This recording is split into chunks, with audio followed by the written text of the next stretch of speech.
Welcome to the PI Podcast, your destination for everything NFL, discussing the latest news and providing in-depth analysis of every NFL game. And now, here are your hosts, Ian and Tesh.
I think that's good, yeah.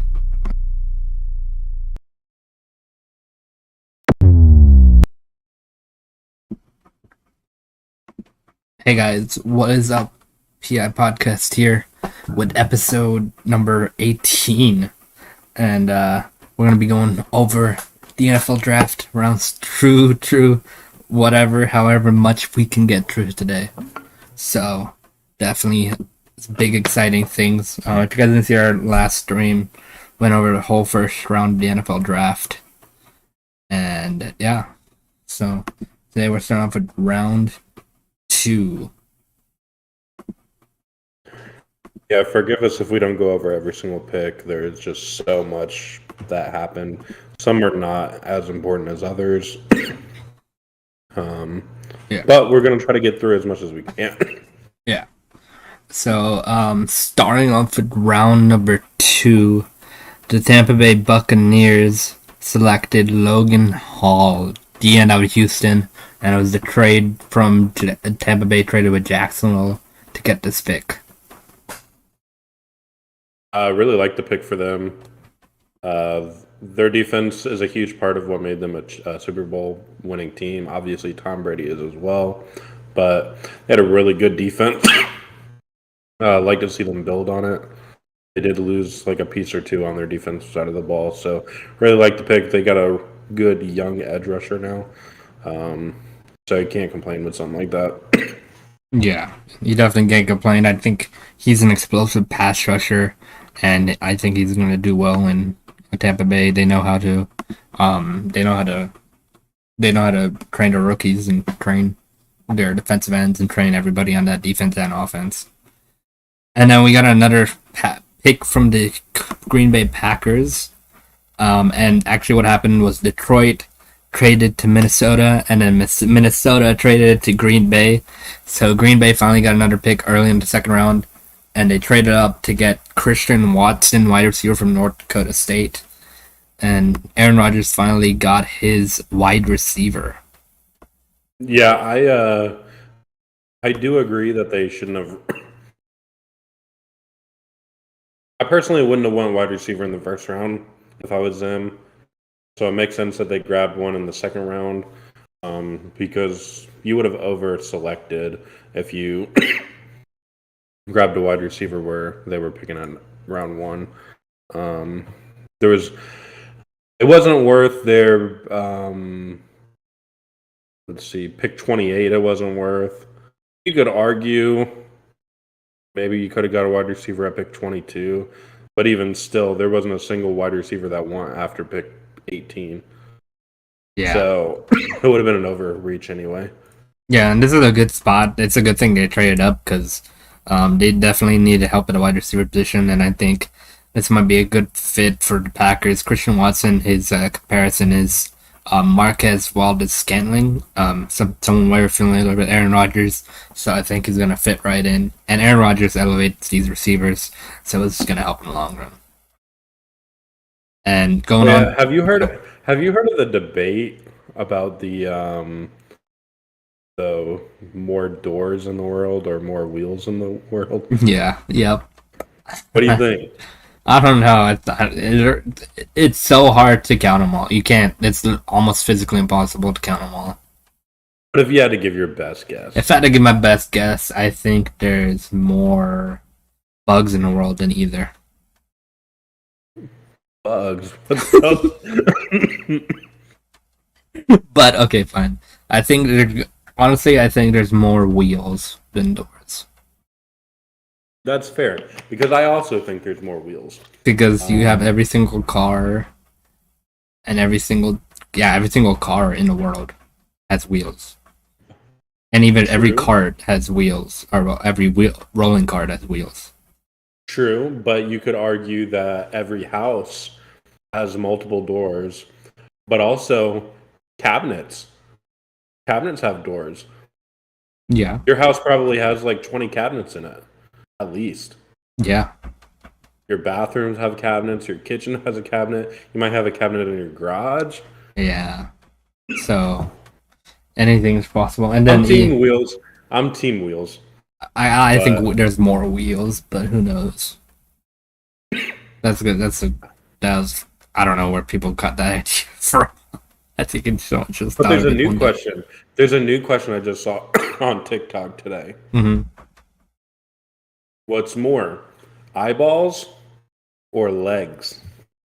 Oh, the only reason I'd say eyeballs, just because more people get their leg cut off or blown up than anything. All right, but think further than people. Okay? Yeah. Animals. Most animals have 4 legs, 2 eyeballs. Yep. They do, but at the same time, bugs do have multiple legs. So, but also when you think about it, I think a bee has like 10 eyes or 20 eyes. Bee or one of those insects has like 20 different eyes. So you still think eyes? I still think it might be eyes. What about all the centipedes? They got that's a lot of legs, though. That's a lot of legs. A lot of legs. But you could also argue that fish don't have legs. No fish have legs. No fish has legs, but they all have eyes. Yup. But hear me out here. Did you think about this ahead of time? The chair has 4 legs. I don't think it counts as legs, but no, dude, it definitely does. I think you think about legs as in legs, like physical legs. I don't think that counts. Legs. Whoever made that is stupid. Legs. Whoever made that is dumb. Legs. Whoever made that is dumb. Whoever thought of this question is dumb. I mean, it was a good discussion, though, was it not? Yeah, well, it was. Also, okay, so let me give you another example. All these Legos I have eyes. Oh. But does it not have legs? Some of them don't. Some only have eyes. Like, let's say Baby Yoda. He didn't have a leg. Or that Venom over there. He only has eyes. He doesn't have a body. And also movie posters, they cut off at the legs. King Kong behind you has legs. Yeah, King Kong behind me does have legs. My mic stand has legs. Oh, that's a stand. That's not a leg. It's got legs. It's not a leg. I don't count that as a leg. Okay, fine. This Batman mask has eyes, but no leg. Your mic went mute.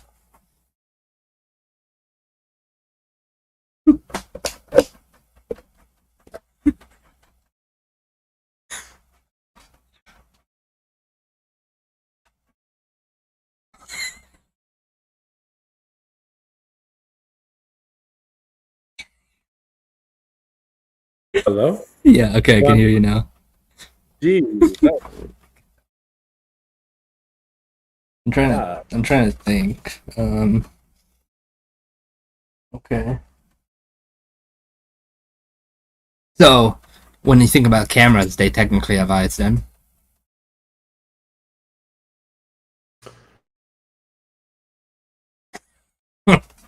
I don't know about that. I don't know about legs and chairs or that stands. They're chair legs. They're literally legs. And eyes are cameras. No.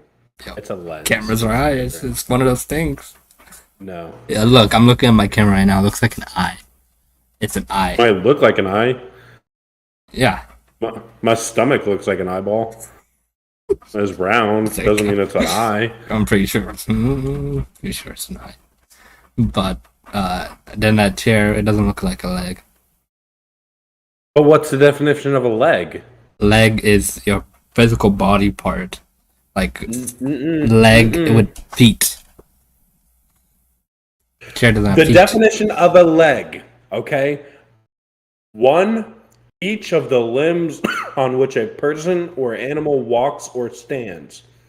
Number 2, each of the supports of a chair, table, or other piece of furniture. It's a leg. Okay, and number 2 on eye definition is a thing resembling an eye in appearance, shape, or relative position. So a camera would count as eye. I don't like that definition. I don't like your second definition either. Find what was real. That was the second definition. That wasn't the first one. No. Yeah, I heard you say 2. Absolutely. I heard you say 2. Okay, it was the second part of the definition. No, this is number 2 of the definition. I'll look it up right. I just looked it up. It's number 2. Let me look up an eye definition. No. It does say that. You can't do no. I don't agree with legs either. So this is probably another endless debate. So it could be endless. It's pretty what sure did you it's say, endless. eyes or legs? I say eyes. Have to agree to disagree then. Because I think that one's legs. Because if you count all the fish in the sea, we haven't even uncovered 95% of the ocean. So That's true. That's true. Yeah. But you know what else we haven't discovered? What? Other planets. Yeah. I could have more legs. Well, what if there are planets made of water? Doesn't mean there's fish. That means there's probably life somewhere. Doesn't mean it's fish. Doesn't mean it's legs. Could be plants. Could be plankton. You don't know that. Guess what? Plankton had 2 legs and only 1 eye. That's fine. Plankton's plankton. And we don't talk about it. We can bring him up in this debate. Alright. Then would we count stars as eyes looking at us? No! No! It's like, do I count the vacuum as a pair of doors? No. Who knows? They're completely different things. It's starting on an eye. Yeah. Oh my god. Let's get moving I'll give this you list. an eye of the storm. Oh, okay. Now, if there's a storm, there's an eye. I'll give you that. I'm gonna think. But that eventually disappears. Yeah. But guess what doesn't disappear? The legs on my chair. I can if you cut it off. But I'm not gonna cut it off. Someone might. I wish When they you would. move out, yep. Bringing my chairs with me and the legs. Yeah, alright. I know you love your All chair. right, and then the Tennessee Titans ended up going cornerback in the round 2. They got that pick from the New York Jets. Yeah, not much you can say about that. I mean, Roger good signing. McCreary is he's a solid press guy. He definitely can man up against some decent receivers, and he's got some agility to him. So I think Titans got a he's not going to decent be able corner. to press up against? So, Laquan Treadwell, oh Marvin my, Jones, Jamal Agnew, oh my Christian god. Kirk. Yeah, I'm pretty sure most of those he can. Except Christian Kirk. Guess what? Yeah, I'm not going to mentor you. I'm not going to mentor you. It's not my job. Yeah, okay. Well, First of all, your play was so bad that's why they drafted a quarterback. So that was in your hands, and you blew it. So Sure. if you're saying you're egotistic by saying you don't want to mentor someone when he's eventually going to replace you regardless, with your help or not. Yeah. So why is there a thinking in these quarterbacks' head that I don't want to mentor this guy? I mean, it's not, you're going to be out of there. You might not even get a job anymore. You're just helping someone out. I don't get that. Yeah, see, my big problem with it, your job as a football player is to make the team you're on better, which means you should be willing to mentor your replacement. Yeah, and I don't know why Ryan Tannehill probably was just angry that they got drafted. He said he even had a nightmare the night Malik Willis was drafted, and I had nightmares over the 3 interceptions he threw in the playoff game, but that's besides the point. Exactly. So, I mean, he brought it on himself. So, I mean, you can't really be stubborn about it because you're the one who caused this to happen. Yeah. It is rather shocking. What's your thoughts on the New York Jets going running back in the second round, Breece Hall? I like the pick actually because Tevin Coleman's not that second guy, and I think they needed someone to complement Michael Carter, and I agree. Tevin Coleman wasn't that guy. He's had speed to him, but he's a one cut runner. He's not someone who will juke and break a tackle or even read the zone really well. So Breece Hall is a really good pick. I think it was one of the best running backs out of the draft class this year. Yeah, so I really like the pick because don't look at me like that. Because the league is going into a 1-2 punch at the running back position. You got to have 2 dynamic running backs in today's league to boost your offense. You're seeing it more and more. The Cleveland Browns. You see it in Indianapolis. You see it in Minnesota. You've seen it in Los Angeles. Quite a few teams have the 1-2 punch, and they do really good. So I really like the pick. Take some pressure off Zach Wilson. Pair up with that big wide receiver they just got. So yeah, gonna help Zach Wilson out a good bit, and I'm looking forward to seeing what the Jets will do this year. I hope they do not pick top 5 again. Just like I hope for my Jaguars that they don't pick top 5 again. But you know our motto. If you're gonna be number 1 in something, be number 1 in the NFL draft. Mm-hmm. Then kick a kicker. Yeah, but and these 1-2 punch running backs, they're really helpful, especially when your quarterback isn't playing well either. Because Zach Wilson, he's young, and that running back 1-2 punch, that'll probably really help him a lot. Not make him force passes, not make him throw the ball 50 times, and not make him make bad plays just because he feels like he needs to make something happen. Because if there's no run game, he's definitely going to be passing a lot. The Houston Texans ended up going Jalen Pitter, defensive back from Baylor. I do like the pick because he's a day 1 starter. And like I said, they needed to work all over the place. So defensive back, they also got the edge taken care of. So I really like that pick. We're not going to spend too much time on that. We'll go down to your team, the Atlanta Falcons. So the Atlanta Falcons traded up, and Carolina actually had this pick. They traded to New York Jets, and then Jets traded to the Giants, and then the Giants traded to Atlanta, and Atlanta took probably an edge that has first-round talent in Arnold Ebiketie. He calls himself Dr. Arnold, because he calls himself like the doctor of pass rushing.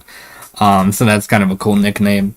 And I think he's a really, really solid edge. If you look at his film, he definitely is that kind of power rusher, kind of spin, kind of power move, finesse move kind of edge rusher.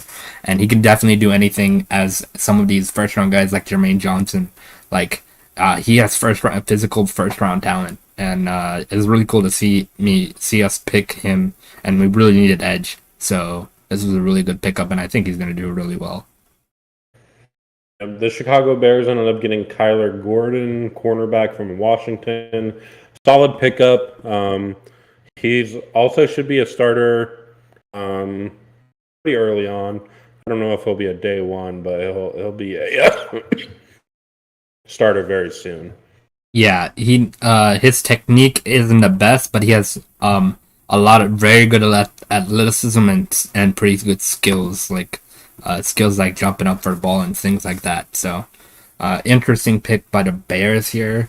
But if you work on his finesse and stuff like that, techniques, everything, and I think he could be a solid starter. Yeah, and then the Seattle Seahawks had pick number 8 and pick number 9. They got pick number 8 from Denver and the Russell Wilson trade, and they ended up going Boye Mafe, edge from Minnesota, and then with pick number 9, they went Kenneth Walker, running back, Michigan State. Love both picks because they need to upgrade that defense. The running back, obviously, if Drew Lock is going to be the starter, they got to have a good running back in the backfield, take a little bit of pressure off either him or Geno Smith, whoever they have starting. They have been reports that they are out of the Baker Mayfield talk, so it's going to be Geno or it's going to be Drew Lock. Yeah, and it was definitely interesting, too, to see the Seahawks have 2 back-to-back picks, and they still didn't draft a quarterback yet. So that was actually kind of, maybe they didn't have these quarterbacks as high as they want, and they still didn't until like the 7th round. So I guess they just wanted to bolster the defense, bolster their team. So yeah, Boye Mafe, he's a good edge rusher. I think that was a good pick by the Seahawks.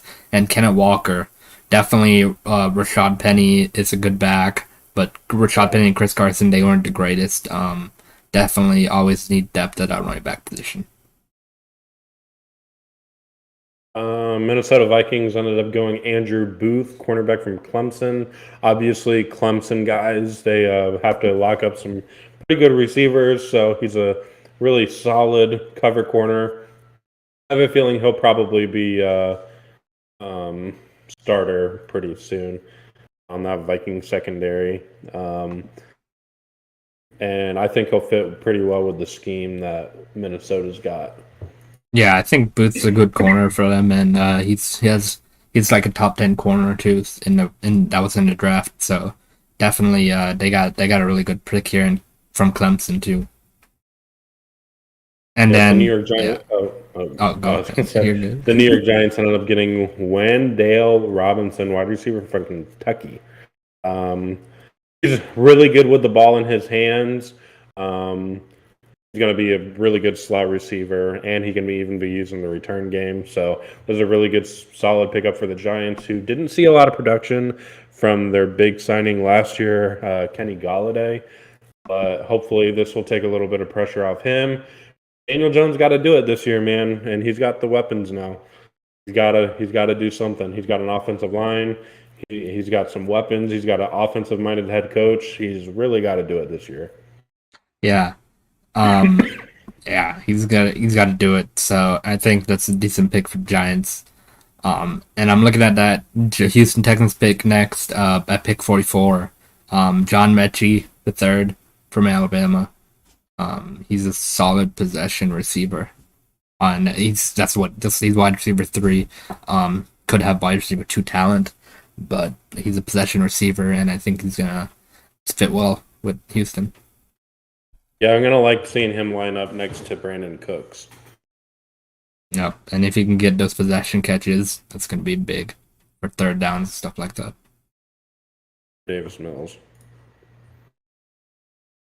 Yeah, and the Baltimore Ravens selected with the 45th pick David Ajabo, edge from Michigan, and Ajabo was, I thought, one of the edges we would pick up with that trade trade up. I thought we were going to get Ojabo because he's a really good edge rusher as well. Happy with the Arnold pick though. Definitely, he's really good as well. And Dave Ojabo is just really good as well. And now Ravens have Kyle Hamilton in the first round and David Ojabo in the second. So really good picks by them. Yeah, the Detroit Lions ended up going Joshua Pascal, defensive end. So they got two edges basically in this draft. Two guys for their defensive line. I think that's kind of rare, but at the same time, they really needed a pass rush. And I really like the pick for the Lions. Hey, what's up, Vital? Yeah, we're not in person today just because I went over there the other day, and it's like a 45-minute drive. He didn't want to see me. But it is what it is. I mean, you know, it is what happened. I'll be over there Sundays for Sunday's podcast though, so you'll see us. Most of our things gonna be in person, unless we add a third podcast or something like that. Then one of the podcasts definitely will be online. But we also got to make use of this graphic right here. This graphic's pretty damn cool as well. Yeah. Joshua Pascal. Definitely a lot of these guys after the second round, I think they're going to be more depth, has potential at starting. Yeah. So as soon as we're done with the second round, I think we can probably probably keep going with it because except the quarterbacks, because the quarterbacks went in the third round. That's gonna be really I want to discuss the quarterbacks. I'm cool skipping ahead a little bit, but we can go through these pretty quick unless but Joshua Pascal, Aiden Hutchinson's there as well. The Jaguars missed on Aiden Hutchinson. I think talking about that? The Trayvon Walker, you paid him $35 million as a rookie. Can we talk about that? $35 million for Trayvon Walker in his rookie deal. Wow. Jamarcus Russell 2.0. Do you agree with paying him $35 million as a rookie? I don't agree with picking him. Aiden Hutchinson in our hands. And just like the Jaguars receivers struggled with all last year, we dropped them. Yeah, and oh man, I can't. A good day. I can't. I'm sorry. I can't fathom paying him $35 million. I just can't well, he's probably gonna be good, but I can't see someone paying the rookie, no matter if he's even the first overall pick, $35 million. So you're betting on him to be really, really good. All right, let's move on before Ian gets a headache or his head blows. Going over to Washington Commanders, they picked the Darian Mathis, a D tackle out of Alabama. All these Alabama kids are really good, so we'll see how he plays. A lot of different names you guys are gonna see. Chicago Bears, they select Jaquan Brisker, out of Penn State. What does SAF mean? SAF? Yeah. Single. Oh, he says Swiss Army knife. Is that what it's really called? What? No, I don't think so. I think it's just called the Swiss Army knife. I don't know what position he plays now. Defender. I don't know.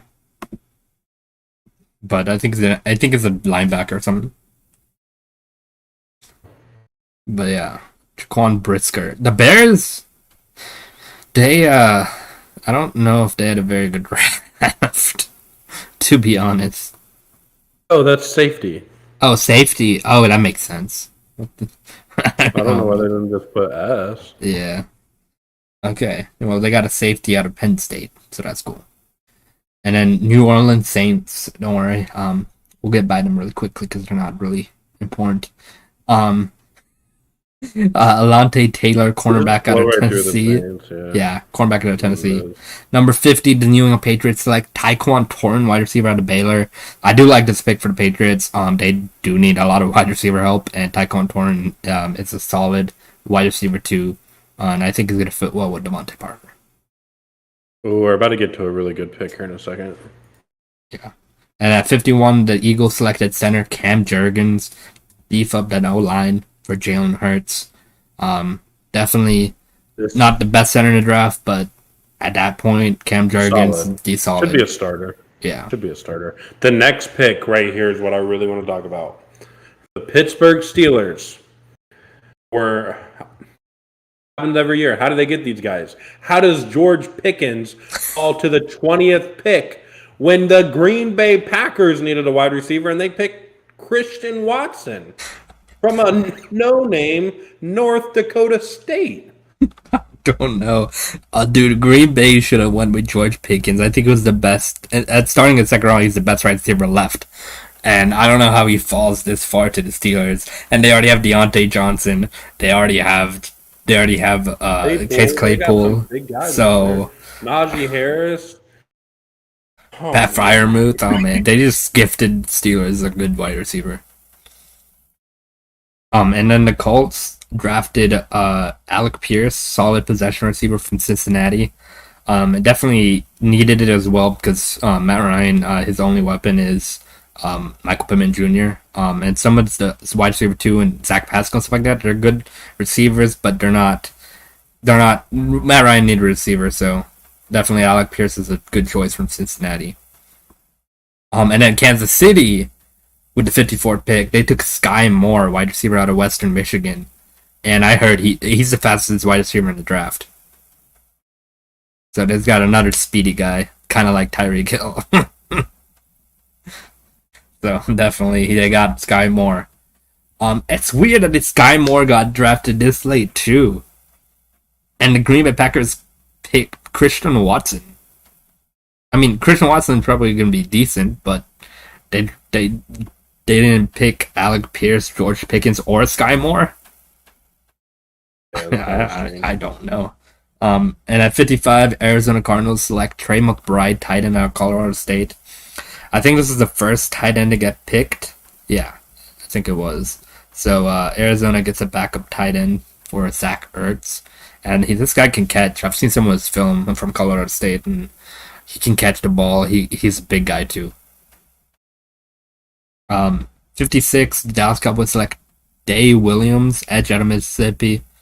Randy Gregory's departure. They need an edge. And they are hoping to see Day Williams replace him, basically. At 57, Tampa Bay Buccaneers select Luke Godecki, a guard out of Central Michigan, and another guard because they want to protect Tom Brady as much as possible. Maybe it's last year, who knows? So, and Brady always finds himself with really good linemen. It's kind of crazy too. So we'll see if they start their rookie, which they probably will. But yeah, Brady always finds himself some good linemen. So expect him to play well. And then at pick 58, the Atlanta Falcons with their second pick in the second round, they take Troy Anderson, a linebacker of Montana State. I think he's a linebacker, and he has explosive, and he has the size and the length and everything, and he's kind of speedy too. So I think it's a good complement to Deion Jones, or replacement for Deion Jones as well. 59, Minnesota Vikings select Ed Ingram, guard out of LSU. At 60, Cincinnati takes a cornerback Cam Taylor-Britt out of Nebraska. 49ers select Drake Jackson, edge out of USC. 62, Kansas City takes Brian Cook, safety out of Cincinnati. Buffalo Bills select James Cook, running back out of Georgia. That was a little shocking, but I mean, they've got a stacked offense, and they really just needed to draft depth at certain positions. Running back was one of them. Yeah, so I like the pick. I like the pick too because I don't think them Singletary and Zach Moss, they're good, but I don't think they were providing that production that Bills needed on the running game. So James Cook is a solid rookie running back, and in Georgia, I was watching him play in the playoffs and championship game. He can hit he can hit it all and go, and he's also a power back too. So it's gonna be really fun to watch. And with the last pick of the second round, the Denver Broncos select Nick Bonito, edge out of Oklahoma. And I heard good things about Bonito too, so potential potential good pick right there. And now we're going on to the third round.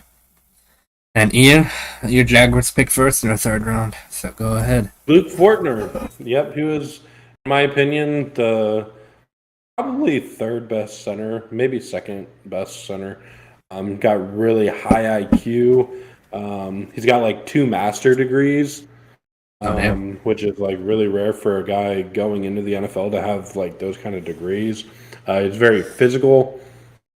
He's gonna be fighting for a starting spot early, but I think he'll be able to win it. Tyler Shatley's our starter at the moment, but obviously with Brandon Linder retiring, anybody is gonna get the position. They're gonna have to fight for it. Yeah. Jaguars needed linemen coming to the draft too, so definitely they did add Brandon Sharp too, so definitely adding some lineman help as well also helps. Don't worry about the first round pick though, because you don't worry about that. Minnesota Vikings selected Brian Ozema with linebacker Oklahoma, solid speedy linebacker. 67 Giants select Joshua Ezeudu, guard out of North Carolina. 68 Cleveland Browns select Martin Emerson, cornerback from Mississippi State. 69 Tennessee selects Nicholas Petit-Frere, offensive tackle, Ohio State. And then Jacksonville Jaguars at pick 70. Chad Muma, linebacker out of Wyoming. We got the number 1 and we got the 2 top 3 linebackers in this draft, in my opinion. Okay. You like Chad Muma? Yeah, I do like Chad Muma. He's their production is very similar. Basically, the Jacksonville Jaguars have built a team designed to stop Derrick Henry and Jonathan Taylor. Yep. And it's always hard to stop those 2 running backs, so we'll see this year. And we have to play them 4 games a year. So yeah. We beefed up our defensive line. We beefed up the linebacker core. All 3 of our linebackers are highly skilled tacklers. Aluakon, he led the NFL in tackles last year. Muma led his conference in tackles last year. Evan Lloyd is obviously a beast. I think he had like 108 tackles or something like that this past year. So, but all guys are going to be tackling machines, and they're going to earn their money playing against Derrick Henry and Jonathan Taylor every year. Yeah. And Chad Muma, Wyoming, decent linebacker here. Definitely going to fit well with a lot of stacked linebacker room now because they got Oluokun, Muma, and Devin Lloyd, 2 rookies right there. Chicago Bears with 71 select Velus Jones, wide receiver, Tennessee. Seattle, 72, Abraham Lucas, offensive tackle, Washington State. 73, the Colts select Jelani Woods, tight end, Virginia. And Jelani Woods, he's a huge tight end, so he's going to fit well with Mo Cox there. And giving Matt Ryan their weapon. And then with the 74th overall pick, the Atlanta Falcons select quarterback Desmond Ridder out of Cincinnati. And this is the first quarterback to go off the board since Kenny Pickett in the first round. And everyone thought Malik Willis was going to go sooner than now, and he hasn't gone yet. I actually thought we were going to go Malik Willis, but I also heard a lot of things about Desmond Ridder that were like him a lot. And Desmond Ridder, he's mature. He's a mature quarterback, mature rookie. Like, he's ready for gameplay. The only issue with him, he's accuracy. But that's something I think if someone really good at quarterback at the moment, they can fix. And I think that's something Desmond Ridder can fix. But he's also the fastest quarterback in the draft as well. So I think it's a really good pickup and may potentially be our future starter. If Marcus Mariota doesn't play well, he may get a chance this year. And Arthur Smith said whoever, either quarterback, Marcus Mariota or Desmond Ridder, could be the starter in week 1. So it's going to be really interesting to see. And I'm excited for Ridder too, because he looks good. He looks good. He looks like a kind of speedy version of Matt Ryan. At 75, Houston selects Christian Harris, linebacker, Alabama. 76, Baltimore Ravens select Travis Jones, GT out of Connecticut. 77 Colts select Bernard Raymond, off tackle out of Central Michigan. And Raymond's actually, I saw some of his film at Central Michigan. He can guard really well and block really well. It's just weird how the Colts kind of find tackles. It's really weird how the Colts just find tackles to put in their lineup. At 78, Cleveland Browns select Alex Wright, defensive end at UAB. At 79, Chargers select JT Woods, safety out of Baylor.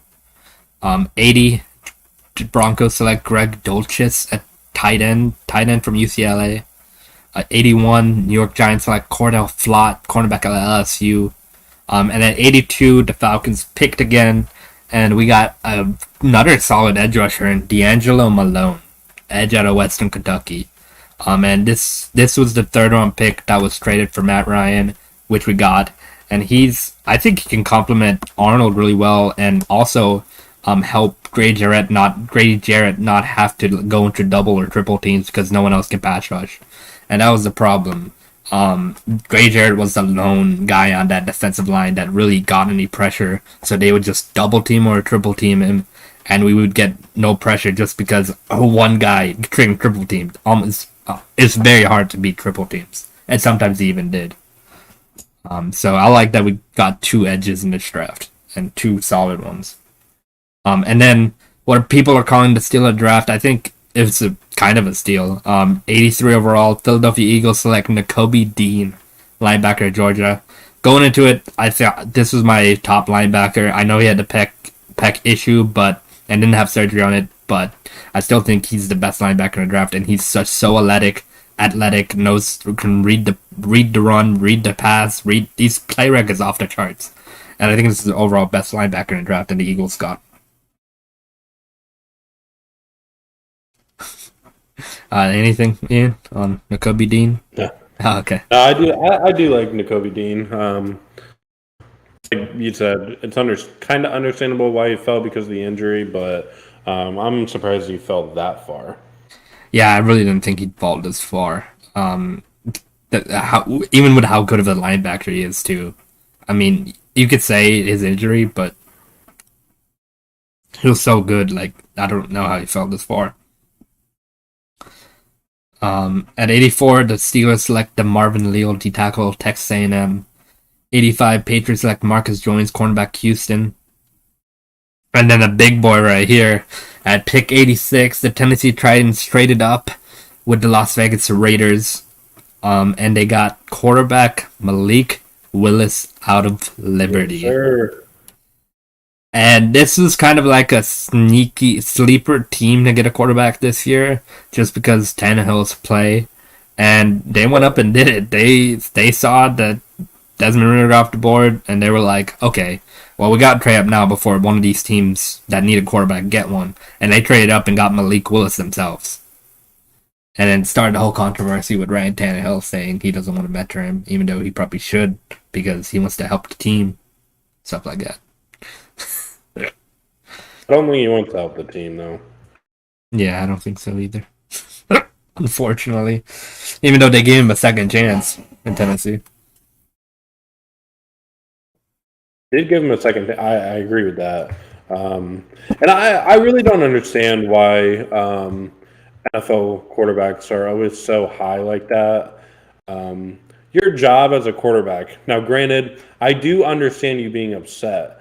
But your job as an NFL quarterback when you play for a team is to make the team better. You're supposed to be a leader, which that means you need to groom the guys behind you. You should make sure that, and I get you're not a coach, but your job as a quarterback is to make the team better, which means your bench, the guys that could replace you. It means the backup wide receivers, backup O-line, the defensive side of the ball, if they got help with some questions, working with them. Like, that's the quarterback's job. Yeah. And it's just kind of messed up that Ryan Tannehill just came out and said it. Like, he just said, oh, I don't think it's my job. So why are you there then? Why are you in Tennessee if you haven't won a Super Bowl yet with them? I mean, eventually you're going to get replaced. sooner or later, and you caused that yourself. He should be replaced, but they're gonna have to but they also have now that option to sit Malik Willis for a year and let Tannehill play it out. Because Malik Willis is a good quarterback, but I think he does need to sit a year. I think he needs that development. At pick 87, Cardinals select Cameron Thomas, DN, San Diego State. 88, Dallas Cowboys, Jalen Holbert, wide receiver out of South Alabama. And 89, the Bills select the linebacker Terrell Bernard, a linebacker of Baylor. And I heard good things about him as well. He's speedy and athletic, really athletic. So, at 90, the Raiders select Dylan Parham, guard out of Memphis. 91, Tampa Bay selects Rashad White, running back out of Arizona State. And at 92, Green Bay Packers select Sean Ryan, O-lineman out of UCLA. 93, 49ers select Tyrion Davis-Price, running back out of LSU. At 94, Carolina Panthers select Matt Corral, quarterback out of Mississippi. And the Panthers here, they sat on this for a while. I'm not sure if Matt Corral was their number one quarterback pick. I think maybe Malik Willis was up there too. But as soon as they saw Malik Willis go, they just went with their next best option in Matt Corral. Yeah. At 95, the Cincinnati Bengals went Zachary Carter, DN out of Florida. 96, the Indianapolis Colts went Nick Cross, safety out of Maryland. 97, Detroit went Kirby Joseph, safety out of Illinois. 98, Washington Commanders went Brian Robinson, running back out of Alabama. And at 99, the Cleveland Browns went David Bell, wide receiver at Purdue. At pick 100, the Cardinals selected Mijai Sanders, edge out of Cincinnati. And 101, the Jets select Jeremy Ruckert, tight end out of Ohio State. And at 102, the Dolphins selected Channing Tindall, linebacker out of Georgia. Yeah, and pick 103, the Kansas City Chiefs selected Leo Chanel, linebacker of Wisconsin. 104, Rams selected Logan Bruss, guard out of Wisconsin. 105, the 49ers selected Danny Gray, wide receiver out of SMU. And that was the last pick of the third round. And now we're going to go over to the fourth round. We're probably going to skip around now. We're not going to go too into it unless we're going to try to find our team's picks. But if you guys want us to say any or look at one of your favorite team's picks, let us know. But yeah, going down. Broncos, Jets. Chargers at pick 123 got Isaiah Spiller running back out of Texas A&M. And Isaiah Spiller in Texas A&M, he did some really good things there. And I think they got kind of like a decent running back in Isaiah Spiller that they can work with. And then at pick 124, right after that, Cleveland Browns selected Cade York, kicker out of LSU, as supposedly the best kicker in the draft. And we got the first kicker pick in the fourth round. And then after this, the Browns got rid of their kickers too, so they're betting on this kicker right here. Hey, but the Bengals proved that you can draft a kicker. Yep, they did. And then at pick 132, the Green Bay Packers selected Romeo Doubs, another wide receiver out of Nevada, just to fix and work because they know they need wide receiver help right now. And an interesting pick right here is 137, New England Patriots selected Bailey Zapp, quarterback out of Western Kentucky. And likely, I think this is just to have a solid backup for Mac Jones or solid third string. But at the same time, I don't know what's in Bill Belichick's mind, but this guy, apparently he's decent and he has speed to him, so we'll see how that works, or if they drop their quarterback room a little bit. Interesting, weirdly odd pick here for Patriots. And then another big tight end went out at 139 with the Baltimore Ravens. Isaiah Likely from Coastal Carolina. Has huge size. I think it's 6'6" too. So definitely a huge target for Lamar. Yeah. And that was it for the fourth round. No notable picks there. Going on to round 5 now. And the Washington Commanders would pick 144. They got Sam Howell, quarterback out of North Carolina. And next best quarterback on the list, Sam Howell. Carson Wentz isn't going to be there forever. I'm interested to see what to do with Sam Howell. If they might just sit him the whole year. I don't know if that's their answer at quarterback, but we'll see.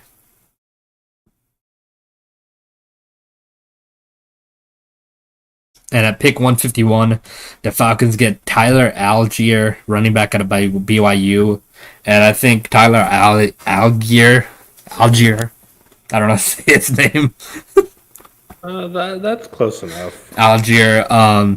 I think we needed some running back depth. We released Mike Davis, and I think Tyler Algier, he's a power back. He's fast. He can read the zones well in the running schemes, and he can truck people.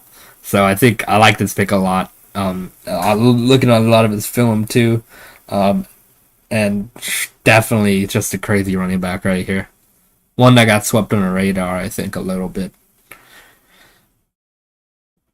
Yeah, and then the Jaguars went Snoop Connor, running back from Mississippi. I like the pick. I know a lot of people think we don't need a running back because we have James Robinson, Travis Etienne. But the fact of the matter is, both of them are getting over serious injuries. One's got an Achilles and one's got a Lis Frank. Travis Etienne should be ready by the start of the season, but Snoop will 100% be ready for the beginning of the season. And James Robinson's not even projected to be back until middle of the season. So, you're going to have 3 really good running backs.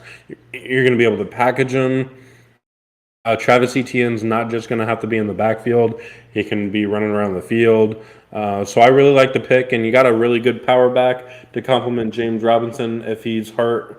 Then if any of these guys go down again, because these injuries are really big injuries, and there's a likelihood they re-injure themselves. So I really like the pick. Yeah.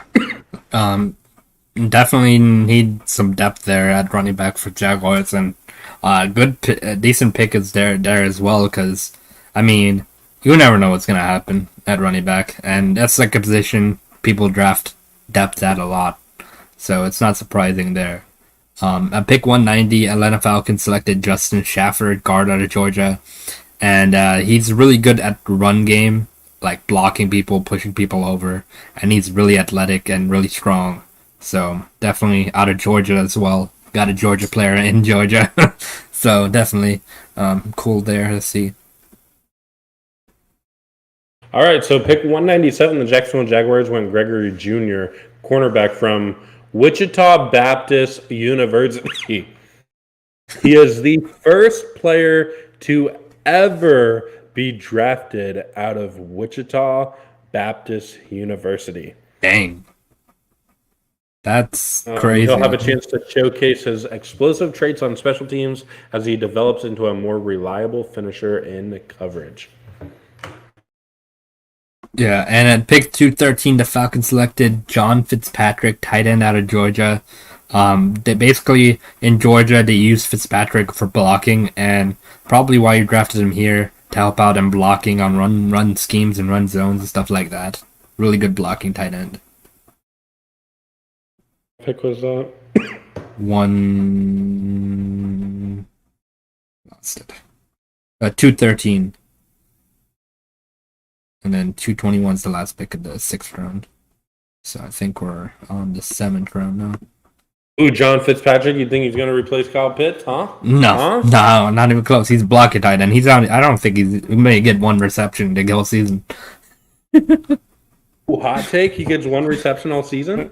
No, I think he gets like 4 or 5, but I think he's going to be used primarily for blocking.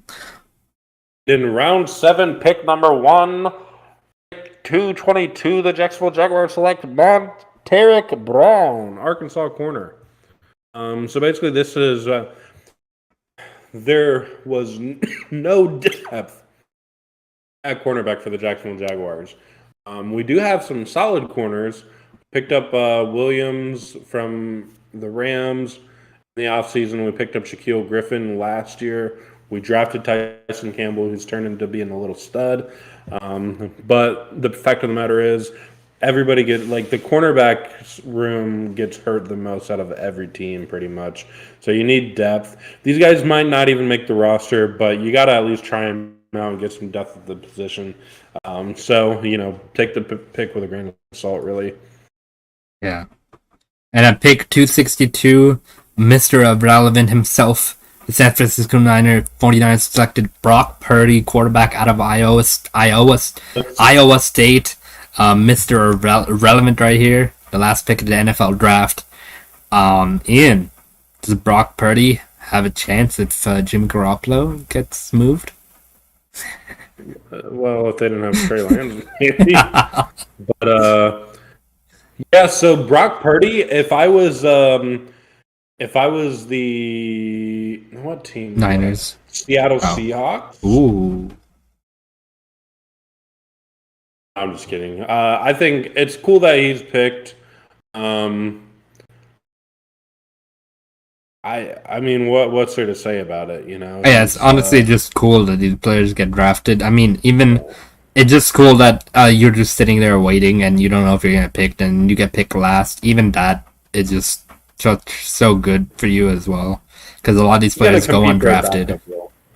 Yeah, he's gonna compete for a backup role somewhere, whether it's for when Jimmy G leaves or if he gets traded later. Yeah. And something I want to talk about, that was the end of the NFL draft. We went over. Definitely went over a lot of picks. So if you guys missed your favorite teams, go to the NFL website and check out the draft. You'll see all your team's picks there. But one big thing that happened this week, the Falcons signed Grady Jarrett to a 3-year extension.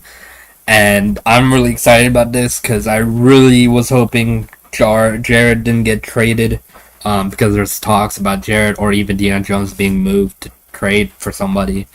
But Falcons get him for 3 years extra, our best defensive lineman in a while, and the best part of our defensive line right now, before the draft.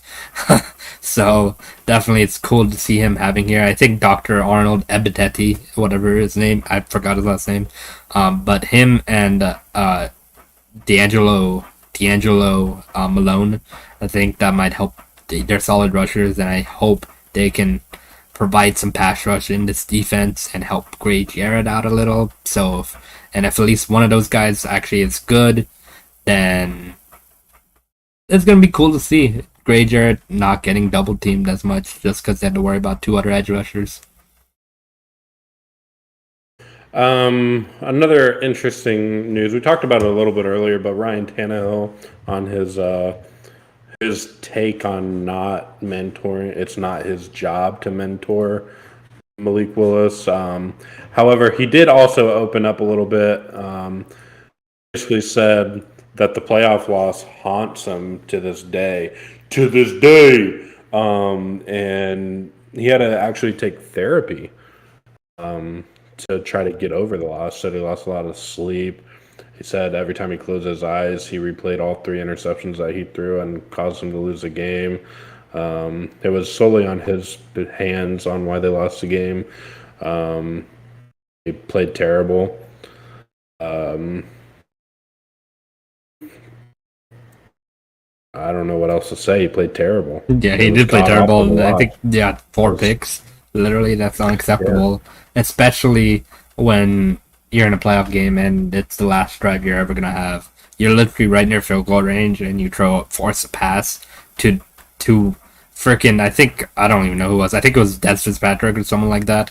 He just forced the pass to his possession receiver right there. So you could basically say Jaguars were the best team in the AFC South. I know it's a reach, right? Hear me out. The Texans god-awful, right? The Texans are god-awful. Oh, good. They're terrible. They shouldn't even be a franchise. Okay, calm down. Calm down. People could say that about the Jaguars, too. They could, but did the Jaguars trade away the best receiver in the league for a bag of potato chips and DeAndre Hopkins. Also, did they pick Aiden Hutchinson? Still got Trayvon Walker though. So Okay. Paid him not- $35 million. But the situation's not the same. It's not. But DeAndre Hopkins was the best wide receiver in the league at the time. and Aiden Hutchinson is the best defensive edge in this draft. You can argue that Trayvon Walker's upside, like Okay, argue no it. Let's see. argument. We'll see in the regular season. there's no arguing the fact DeAndre Hopkins was traded for a broken running back. Oh, I know. It's just Yeah, a that was a god-awful stupid trade. That was a franchise. stupid trade. Bill O'Brien made the Texans terrible. They're terrible right now. They're barely belong in the league. The Indianapolis Colts, what did they do best? They choke. They choke in games that matter. That was They Carson make the Wentz. decision. Well, hang on. Ownership made the decision to bring Carson Wentz in. It's on all of them. Not only that, Trevor Lawrence hadn't thrown a touchdown pass in 7 games. Guess what he did against the Indianapolis Colts? Touchdown pass. So Indianapolis, and then obviously the Titans in the playoffs just choked. I mean, more touchdowns to the other team than they did their own team. So, and without Derrick Henry, they're nothing. So, Jaguars top of the AFC South. I'm gonna let Ian have his high moment right now because he has something going on in his mind right now. I don't know what he drank today, but Colts are gonna be best team in that division. Jaguars possibly a second in that division, so definitely something to look forward to. And NFL announced their international games as well. Some international games, and one is Tampa Bay versus Seattle, and I think Munich, Germany. Very odd choice. You're Tom Brady against a rebuilding team in Seattle. How's that a primetime game? I don't understand that. I mean, I fully expect the Buccaneers to blow them out. So it's gonna be very interesting there. Yeah, and then the Jaguars London game got announced for Wembley Stadium, and some other London games as well. And is there anything else, Ian? I think If you had to bet your life savings on any kicker in their prime in NFL history to hit a 50-yard field goal to save your fortune, who are you picking? I'm going with bias. I'm picking Matt Bryant. Wrong. It's Justin Tucker. Okay, I like that pick too. Let's see what some of the top tweets says. The answer is Justin Tucker. I'll go with Robbie Gould. Okay. Robbie Gould. Chris Boswell. Okay. Adam Vinatieri. Okay. Wait. Robbie Gould and Chris Boswell. Matt Bryant had a better career than both those kickers. I don't know. Vinny was close. No, not Vinatieri, but Robbie Gould and the other guy. Jason Crosby, someone said. Ew, Ooh. he's so inconsistent lately. Granted, it does say in their prime. Justin Tucker, just because he's been doing it longer, but shoot. McPherson? Whoa. So many people that are typing McPherson. God. He was only a rookie. I know. We haven't seen enough of him yet. Granted, he is good, but Sebastian Janikowski. interesting. In his prime, yeah. Mark Mosley, the only full-time kicker to be named MVP. Interesting fact. But if you're going to pick anybody, it's got to be Kareem Hunt.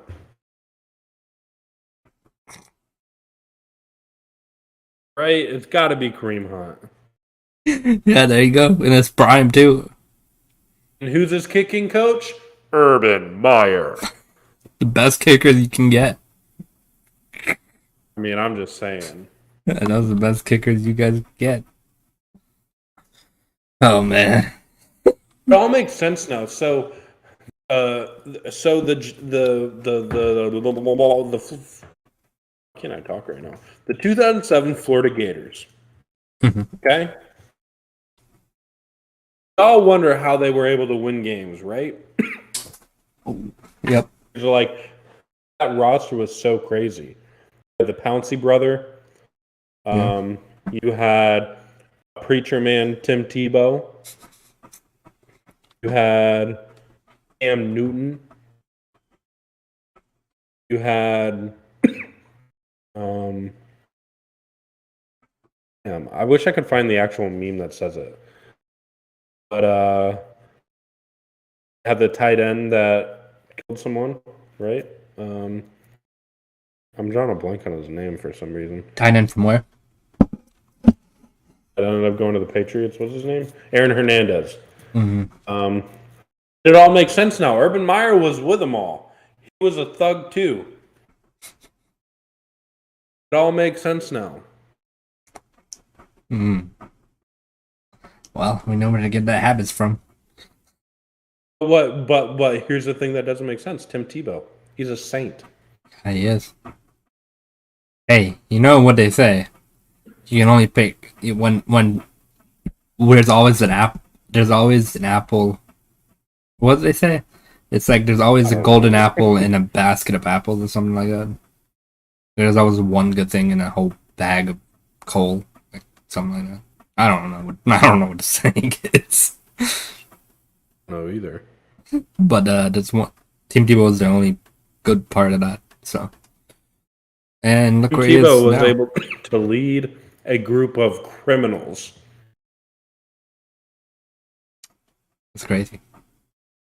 They made a list of Florida Gators arrested during Urban Meyer's tenure. I'm just going to name them.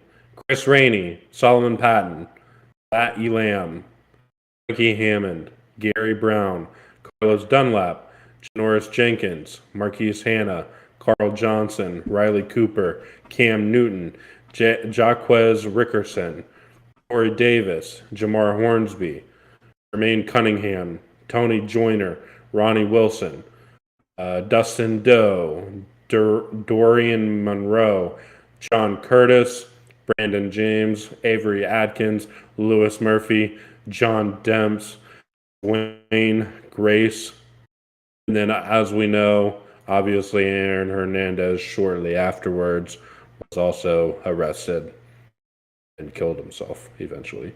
Yeah. It's not something to joke about. Yeah, Ian, it's not something to joke. Why'd you laugh? Why'd you laugh? I didn't laugh. You laughed. All right. You don't get help when you laugh in front of me. I didn't say anything. What the hell, Pradesh? You laughed in front of me. What are you talking about? Don't lie to me. Don't lie to the people. Okay. All right.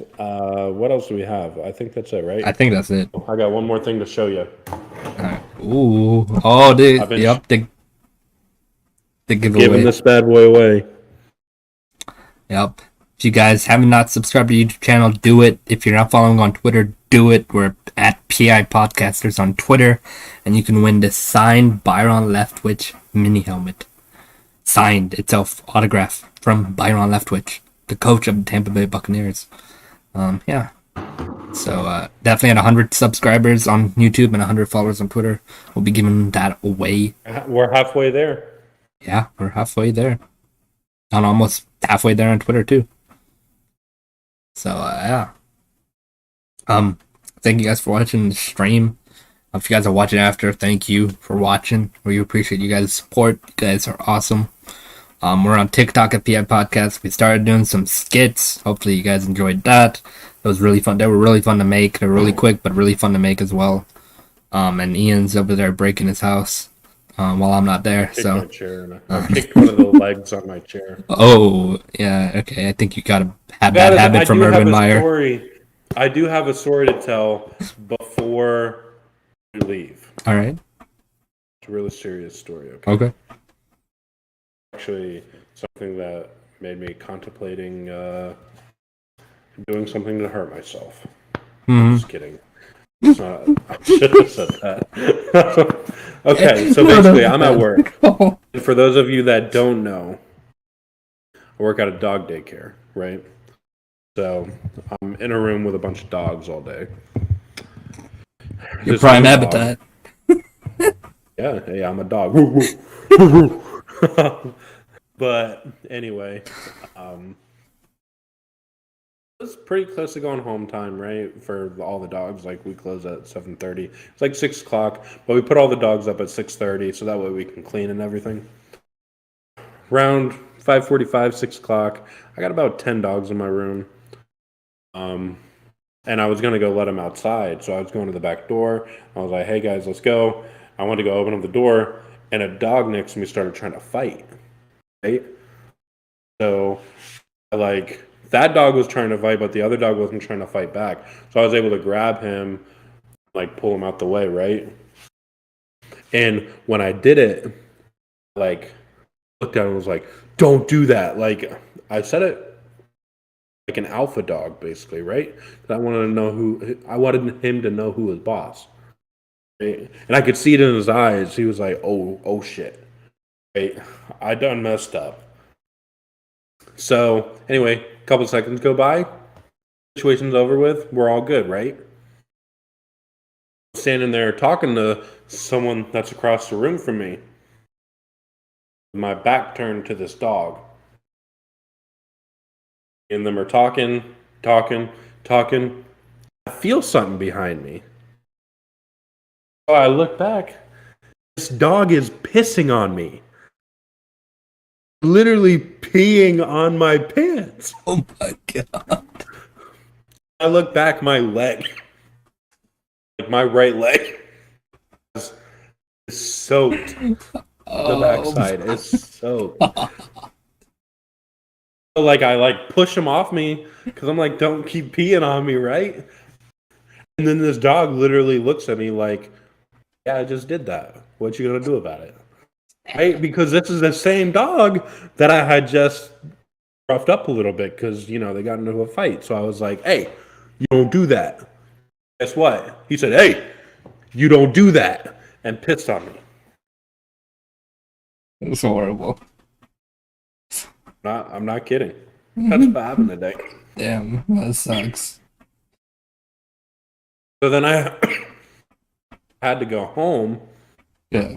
Obviously, I had to change. Yeah. But what really sucked was it was 6 o'clock when it happened. I got off at 7, but I still had to go home and come back and then work for another hour because I had to finish everything I had to do. Yeah. Shit was brutal. Why'd that happen to me, right? I don't know. Just on my leg. Right. My leg. You didn't do anything about it? Couldn't do nothing about it. It was like one of those things, yeah, it was gross. You hate for it to happen to anybody. It was kind of funny. Looking back now, I can laugh on it. I was pissed when it happened. I thought I was about to turn into a kickboxer, man. Because you turned into Urban Meyer. Kick that dog to the moon. Oh boy, I almost did. Yeah, it's crazy.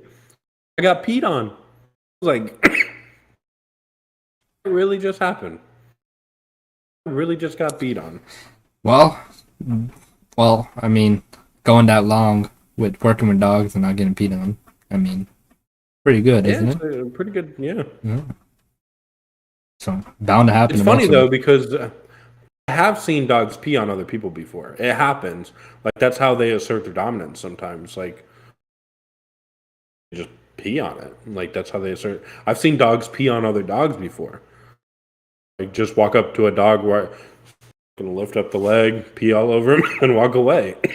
And the dog standing there fucking scarred for life got pissed on. Can you say the F word on YouTube? No, I don't think so. Damn, I just got demonetized. It's all good. I don't think one of them is going to be fine. Alright, I don't think we're going to get monetized yet, so you're good. Not yet, but... Event soon in a month. A month? A month? We got 112 watch hours. You need 4,000. I don't know how you getting your math that. I don't like that. God damn. I believe that's why. I believe. Hey, belief is half the battle. Right? Yep. Last but not least, I want to ask you this on stream. Are we going to MegaCon? God damn. We really do gotta order the tickets right now, don't we? Yeah. I mean, shoot. We definitely ain't getting monetized on this video.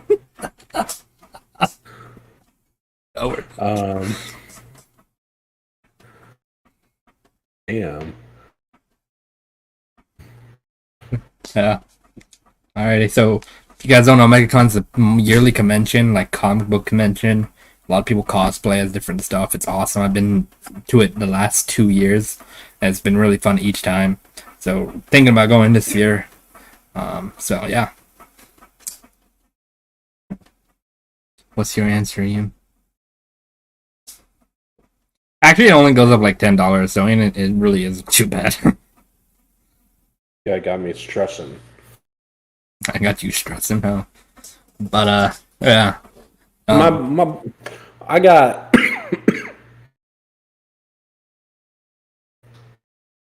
$11. no, it's it's flip, but that's how much I got. Wait, your actual? Oh my god! God damn, it's been a rough week. All right. So you guys know where the donation link is. It's in the link tree. Got $11 to last me. What's today? Wednesday? Yeah. Next Wednesday. Oh god. Yeah. I'm just kidding. I think we got some money in a different account, but thank you guys for watching. We'll be back on Sunday in person, so look out for that. And who knows what we're gonna talk about? Talk about anything. yeah. But yeah, good. thank you guys for watching. Leave a like, subscribe, hit that bell so you don't miss another live stream. And we'll see you guys later. Peace. I almost. Thank you for watching the PI Podcast. Make sure you subscribe and tune in next time so you don't miss the latest news in the NFL world. You can also follow us on TikTok at PIPodcast and on Twitter at PIPodcasters. Until next time.